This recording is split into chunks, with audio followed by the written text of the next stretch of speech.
Assalamualaikum warahmatullahi wabarakatuh.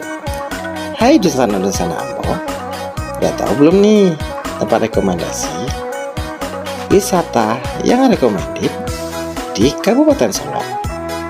Ini dia pemandangan Danau Singkara yang berada di Kabupaten Solo, Sumatera Barat. Cuma setengah jam loh dari kota Solo. Pandangannya bagus banget. Kalau nggak percaya, lihat aja sendiri. Di sini udah komplit loh. Ada banana boat, ada speedboat, semua ada. Coba aja datang ke sini. Mau foto-foto juga boleh. Dan nih, bagus banget pemandangannya. Kalau lewat Kabupaten Solo, jangan lupa mampir ke sini ya. Dijamin puas deh. 100%. Nih lihat sunsetnya aja keren kayak gini. Kadun sana lapar, di sini udah ada kafenya juga loh. Recommended banget.